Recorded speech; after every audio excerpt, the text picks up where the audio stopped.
I've brought this upon myself. I don't recognize myself anymore. Who is this woman in the mirror? That's not me. How did I get here? I was once so bright, and now all I see is only darkness in me.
Abatanya. Bos kabun.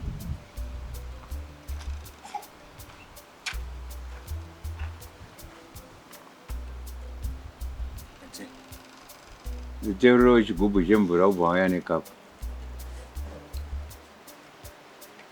Mvura. Ndozvanditaura. Okay.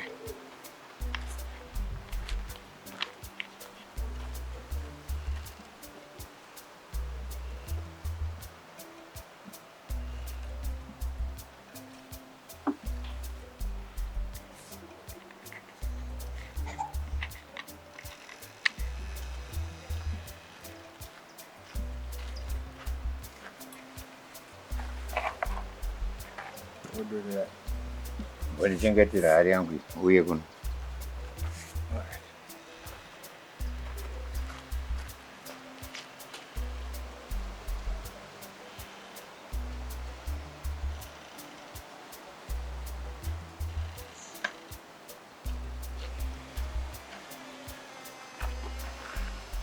Asimbosvika yapa tinozvika izvinizvi.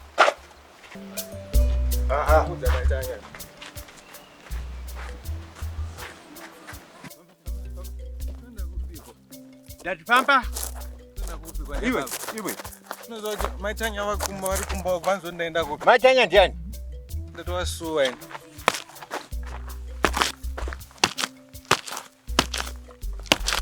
Kumjiri mukudi. Nyarara. Wazvinzi?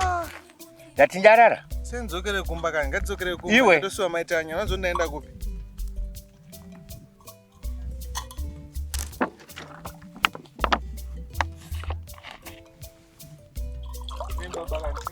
Ngatidzokere ndakunoona maitanya kani. Izvezvi vanenge vatori waridhu ndaenda kupi? Inwa. Iwe. Baba. Inwa. Aiwa, ko maitanya vamwawo here. Ndati inwa mushonga uyu. Wakadyiswa iwe. Uzvinzwa? Ndati hakuna kuita zvekutamba. Ndati inwa mushonga uyu. Kurumidza. Alright. Ndati inwa mushonga uyu. Unzwa zvandiri kutaura?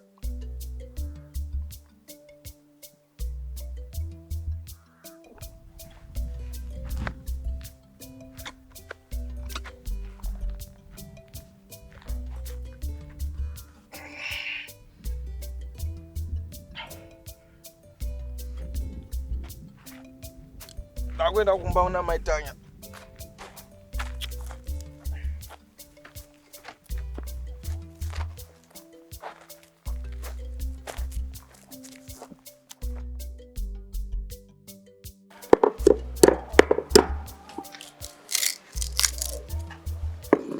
Ndanga ndaida kupedza umenyera.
Nai vasikana, imbo yakamugare pasi timbokurukura. Ndakashoka pisi.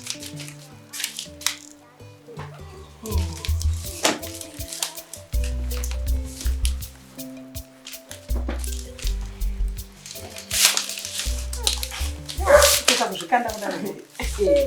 Iwe kai. Zvakaoma. Right. Munoona vasikana, varume havaiswi mushonga. Hunhu hwakashata ihwohwo. Nekuti panozongozviziva chete ndokupera kunoita rudo irwo. Koko. Baba venyu ndakatombovaisira mushonga inini. Pavakazongorutsiswa chete nababa vavo.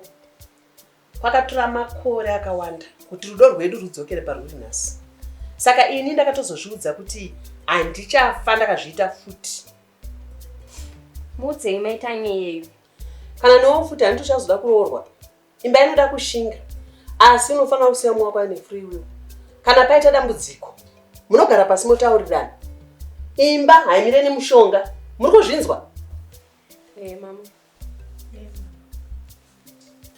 Ini nababa wenyu tichidzokera mangwana. Takasiya kumba kusina vanhu.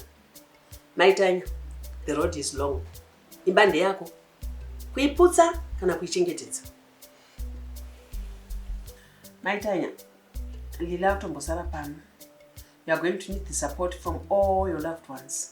Nezvawakazviparira izvi. Lili mwanangu, ndokuti ukama. Vanhu vaviri ava, they are going to need your support.